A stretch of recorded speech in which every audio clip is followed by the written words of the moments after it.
Now, June can be a fantastic month for bass fishing. Up here in Northeast Ohio right now, the water temperatures are 63 degrees. We are right in the middle of spawn. But today I'm going to share with you 3 lures that catch me not only bass in numbers, these are the lures that catch me my biggest bass. But before we go technical, let me talk about fish behaviors. Now, the females, these are going to be first to leave their beds. They're going to be moving out to deeper structure. And if you know where they spawned, what you're going to be looking for is those closest drop-offs, that wood, that brush, that's where they will be. Now, the males, they're going to stick around and guard the fry for 2-3 weeks. You're going to find them along ledges, the brush piles, and ambush points. And I like to find them a lot of times in this right here, lily pads. So now let's talk about the 3 lures that are going to slam big bass for you. Number 1, I just caught one this morning.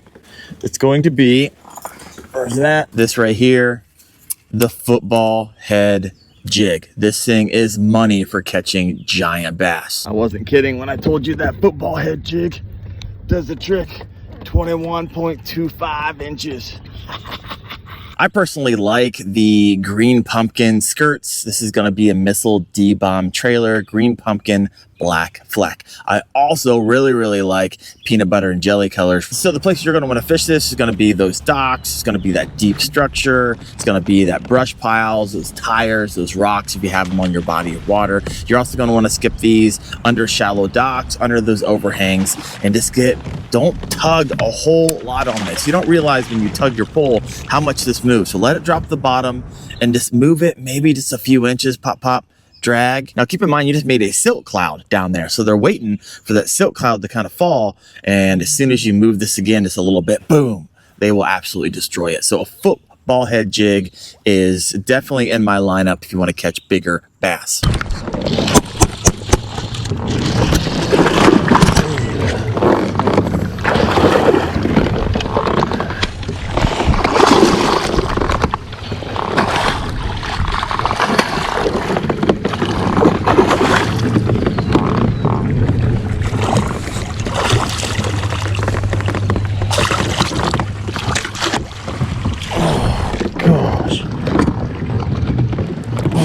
So the rod I like using is going to be anywhere from a 7.2 to a 7.4. However, this is going to be a heavy power, fast action rod. And I'm usually going to be fishing this on 20-pound fluorocarbon line. And also, if you're fishing really heavy cover, you can go straight braid, like 65-pound braid. So if you do catch that fish, you can rip it out of those lily pads or whatever the heavy cover is for you. For the weight, I use 3/8 of an ounce usually. And so that's usually this is my go-to. It happens to work. I like the fall rate. I like it on the setup I just gave you. So football head jig. Lure number 2. Let me grab that for you right here.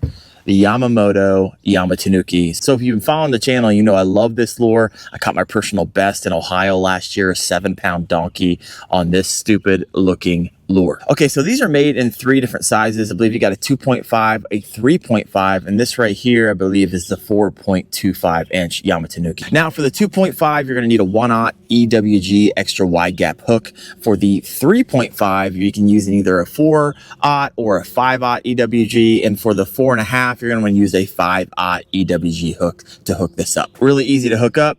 The hook from the top, just like that. You bring it up around the offset, swing it around, so, and then you're just going to bring that hook, and it has a nice little slit to kind of hide the hook. And this thing is a heavy plastic, right? You don't need any type of weight. I get that question from time to time. Do you need to weight this? Do you need to make it Texas rig style? No, you do not. This is a heavy plastic. It is going to draw this down, and it actually has a very nice flutter on its own. A lot of times that's when you'll get that bite. So the rod I'm fishing this on right now is a 7.3 medium heavy power fast action rod, and I have this on, I believe it's 17-pound fluorocarbon leader, and I have that tied off to a heavier braid. 5 places you're going to want to fish this. You're going to fish this and skip it underneath the dock, skip it underneath overhang. So the second place you're going to fish this is anytime you see deep structure, throw this out, let it fall, tug it out, let it flutter, tug it out, let it flutter down that ledge. Third place you're going to fish this, a lot of times I will cast this to shore and bring it out like a frog, and a lot of times it'll get smashed that way. The fourth way you're going to want to fish this is a lot of times I will bring this through intermittent lily pads, and you bring it up over lily pads, let it flutter, you pull it to the next hole, let it flutter down into that hole, and man, it will get nailed. And the fifth and my favorite way to fish this, anytime I see some type of lay down. It's been dead in the water for a long time. It's just sticks. I will throw this in here, being that's weedless. And for whatever reason, when this falls down in the hole, comes up over the stick, it has a blunt edge right here, and it will flip over, and this tail just goes wild, and then it'll fall again, and it will get snatched a lot of times as it's coming over that branch and going down to the next hole, because it's getting down in those places where the bass are hiding. So that, my friends, is Yamatanuki. They don't last very long, so if you want them to last a little longer, put a little super glue on it. Once you rip out, they usually will rip right here. Just take it out, flip it over to the other side, and you get kind of a dual use out of it. Now, if you get the 4.5 inch and you ruin the tops, just cut it off, put it on a 1/0 hook, and you can use it almost as a small 2.5. And so I wouldn't buy the 2.5s. I would buy the 4.25 or the 3.5s, and then you can cut them down and use them just as the smaller 2.5s once you rip through them. All right, third lure that catches big fish for me. Only been out an hour today. Already caught one on this, and this is going to be your Bladed Jig. And so these things just absolutely work. And I believe the trailer I have on this one, I believe it's a Z-Man. It is. It's a Z-Man Razor Shads. And so I love this type of material because this doesn't slip very often, and this will last for a very, very long time. So there's a lot of different bladed jigs out there. You got Berkeley has a slobber knocker, you have Straight King the Thunder Cricket, Z-Man has the jackhammer, Booyah has the melee, Lunker Hunt has theirs, the impact bully, you got Aaron Martin's the shock blade. There's a gazillion. Every single company is making a bladed jig. However, the bladed jigs that get my money, there's not a whole lot of them. You're going to have the jackhammer and the baby jackhammer, and after that you're going to have the Thunder Cricket. And every once in a while, if I lose those, I just have an original chatterbait. And you might be thinking to yourself, Darren, those are the most expensive. Those are $16, those are $17 a lure. You're absolutely right. And there's a reason that they're $17 a lure. They outperform every other bladed jig on the market. So if you don't want to go out there, you don't want to get skunked, you want to have your best chance of using the bladed jig, because a lot of you are telling me, hey, I have a hard time catching fish with it. It might be because you just have an inferior bladed jig. Now, can you catch them on those other types of bladed jigs? Yes. If you want to catch more, you want to catch bigger ones, there's something about the jackhammers, the baby jack, the Thunder Crickets to simply just outperform a lot of the other bladed jigs on the market. All right, so I'm a little weird with how I fish my jackhammer. So if you go out there, a lot of people are going to tell you want to fish this on like a 7.2 medium heavy power fast action rod. I'm actually fishing this on my top water rod, and I don't know, I just like it. I like the hook set, and I've had a lot of luck with it. This is a 6.8 medium power fast action rod, and so I have braid, and I tie it off to, I believe this is probably 15-pound fluorocarbon leader, and for whatever reason, it just feels good in my hands. When something feels good in your hands, you got to go with your gut feeling. 4 places you're going to want to fish the bladed jig. This is going to be your weeds and your lilies. If you happen to have a hole, throw this in there, pull it through. I also want to fish this shallow. I like fishing this, just burn it right under the surface. The third place you're going to fish this is going to be mid-column, right? You want to let this fall to the bottom, bump it off logs, bump it off the underwater cover. Next, you're going to fish this is going to be deeper water. Throw this out, let it fall all the way to the bottom. And a lot of times you can do a straight retrieve back, and that'll get the bite. If that's not working for you, use this like a jig. Let it fall down, let it fall.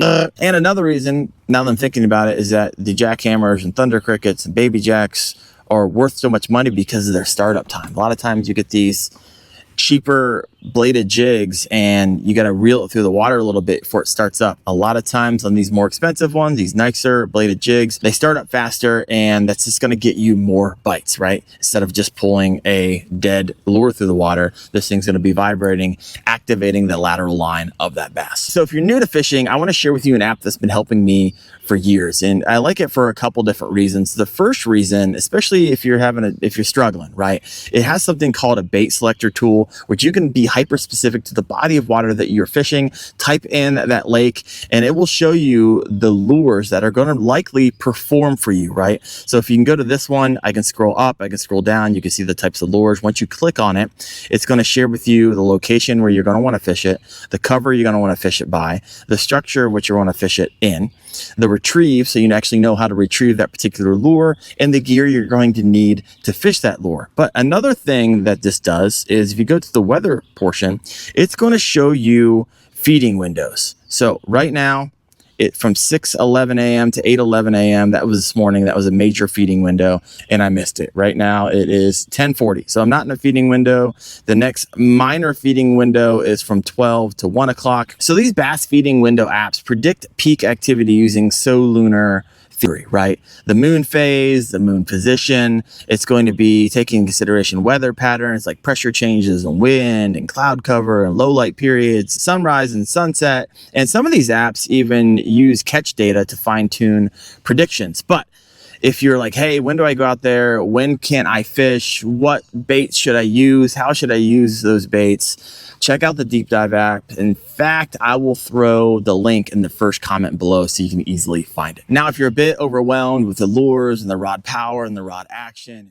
So my camera just died, got too hot. It's getting a little warm out here, so I'll finish on my phone. Now, if you feel a little overwhelmed with a lot of what we talked about, the lures, the rod power, the rod action, the hook sizes, and you might want to back up a little bit. I did a series called How to Catch a Fish with No Experience, and it walks you through the basics of fishing. So it's 3 videos. Each video is maybe 8 to 12 minutes long, and you can check out the first one right there and go through all of them.